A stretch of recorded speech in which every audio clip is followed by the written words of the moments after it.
Morning everybody, how are you all doing? I hope you're doing really well. So first off, I want to thank all the new subscribers, everybody that's liking and sharing my content and leaving a comment, liking it and stuff like that. I really appreciate it. Also, special mention to the two people that I met in Chesterfield yesterday who came up and spoke to me. I'm not going to mention your names because I don't want to like dox you or anything like that. I don't want people to. There are the people that are watching the channel that would take advantage of that, if you know what I mean. But yeah, it was great speaking to you. And to be honest with you, I didn't have enough time to carry on the conversation. And so if you want to carry that conversation on, I'll leave a link to my Facebook link. Friend me on Facebook and we can continue that chat via private DM, because yeah, really appreciated you coming up and talking to me. Really did appreciate it. Lovely people. So what's this video about today? So you probably guessed by the title. I'm going to come out and defend legitimate people on benefits. Now notice that at the beginning of this video, I'm saying legitimate people on benefits. I'm not talking about illegal immigrants claiming benefits.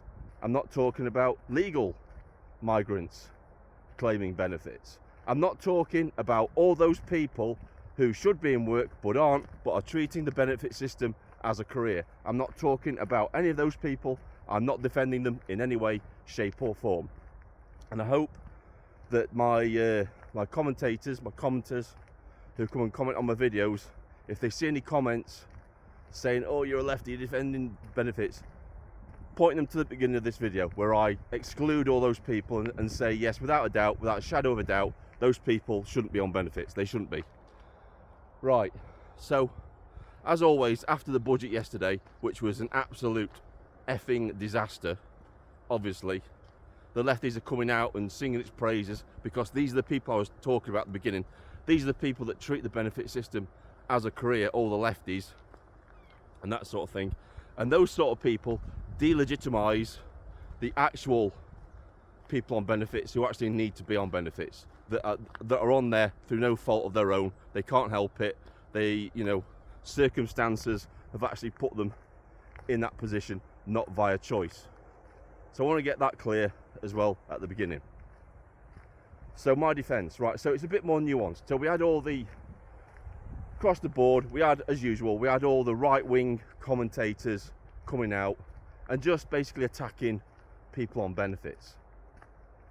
But it's more nuanced than that. And this is coming from people that are ignorant of the facts. They don't understand it because they've either never been on benefits, or they've never been working class, or they don't understand what's going on in this country at the minute within the job market.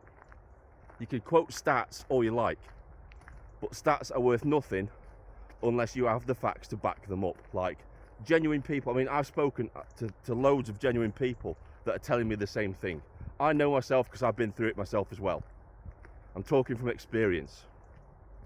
So what's actually happening? Right, so we had COVID.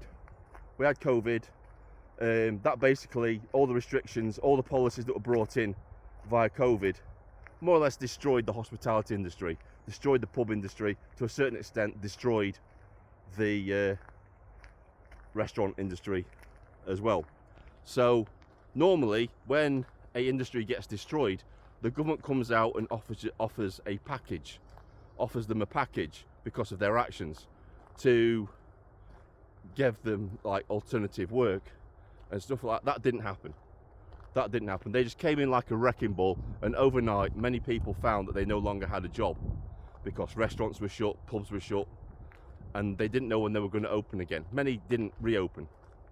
So all those people were all of a sudden turfed on.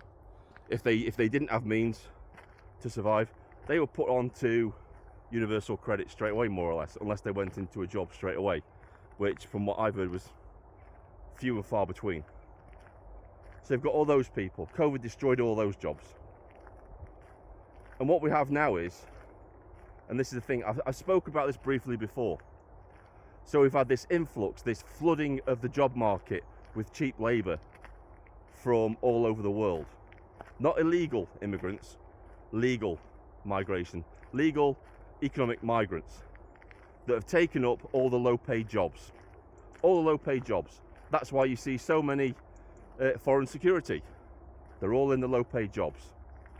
So what you've got now is you haven't got any stopgap jobs for people that when they lose their job to slip into these low-paid jobs to tide them over until they can find better employment.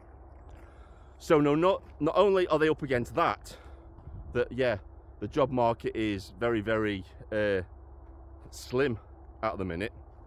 You've also got the fact that they're going up against the DEI policies, which is basically affirmative action. It's legal discrimination. So say you apply for a job, you're a white, English, straight, male, Brit.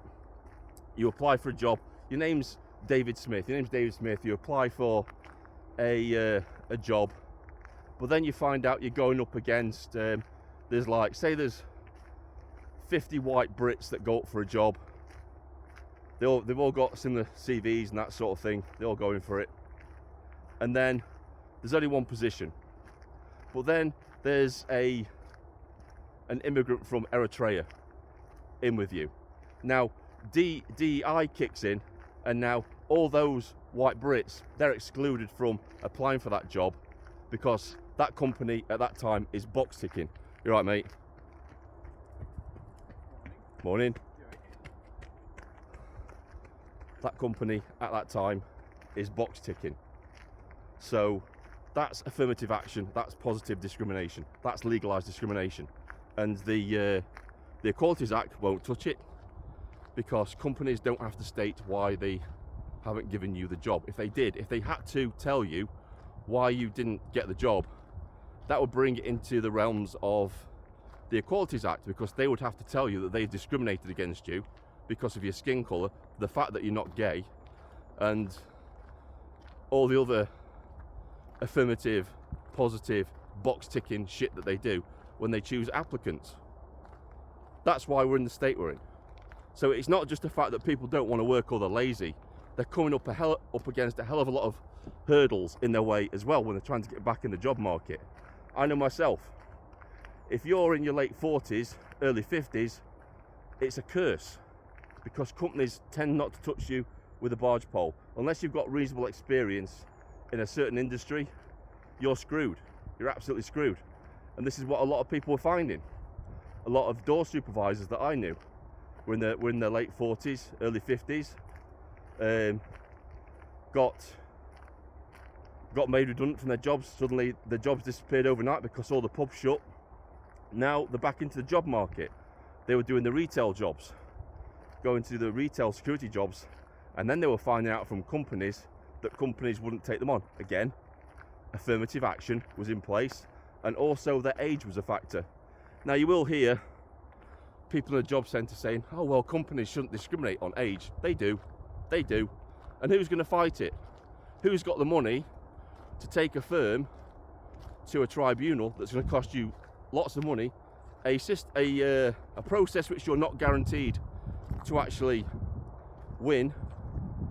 Who's got the money to do that? To take these companies to court to try and prove that they discriminated against you because of your age? Nobody. Nobody's going to do that. If you want a job, then you're just going to move on to the next job application, aren't you? And try and get employed there. So that's what's actually happening at the minute out there in the big wide world. It's not just the fact that people don't want to work. It's policy after policy that governments have brought in. They've actually made it harder for people to get back into work. And Rachel from accounts is no different. This government at the minute is no different. In fact, they're probably the worst ones to do it because they've raised national insurance for employers. So that's instantly going to narrow their field of vision when they're looking for applicants on applications. They're going to be looking to invest in younger workers rather than older workers, aren't they? It's just common sense. You know, you're not going to look into buying a car that's got a few miles on the clock when you can get a brand new one that's fairly cheap, are you? It's all, there's all obstacles in the way, and the way to get around this is to move back to the old system that I used to know when I first left school. When I left school, I used to go into a job centre, and they would come come out with 5 jobs. They say, right, there's 5 jobs you can do here, and they put them in front of you, and they're like, say, right, pick one. That's what happened to me. Pick one. And what they do, you pick one, and then they get on the phone and they'd arrange an interview for you to go to that job and have an interview, and they keep doing that until you got a job. That doesn't happen anymore, because this bullshit policy came in to saying that, you know, they can't force you into work. Well, I don't see it as forcing you into work. They're helping you into work. You know, if you really want a job, you'll accept the help and, you know, be grateful for what they're doing for you. And that's what I think should happen. It's like, I'd rather than do that. It's like, yeah, just offer me some 10 jobs off a list. I'll pick one. You arrange an interview, I'll go to it. And you're guaranteed before long that you're going to get yourself a job. They don't do that anymore, though. They don't do that. And I think that's wrong. And to be honest with you, I seriously think that unless you've paid into the benefit system, then you should get nothing out of it. I've paid into it my whole life. I've worked from leaving school, even before school, when I shouldn't have been working. I was working. I was working on a milk round. I was up at 4 o'clock in the morning, delivering milk with a local milkman for a bit of extra money at the weekend. I did a paper round. Then when I left school, I didn't know what I wanted to do. Didn't know what I wanted to do when I left school. So my granddad got me a job on a pig farm, working out in the countryside. This is why I like the countryside so much. I love it. Working on a pig farm, shoveling 18 ton of grain a day into grain containers. Character building. That's what it was. That teaches you a work ethic, to work hard, to get stuck in, and to, you know, and at the end of the day, you feel like you've actually done something because you've grafted. You've grafted hard. I've worked on a farm. I've done the shittest jobs you can imagine in between jobs just to keep myself afloat and above water.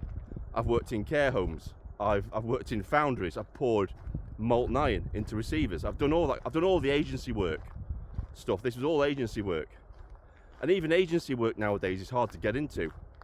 When I first got made redundant, I applied to a load of agencies, and the paperwork you got was all diversity, equity, and inclusion policy.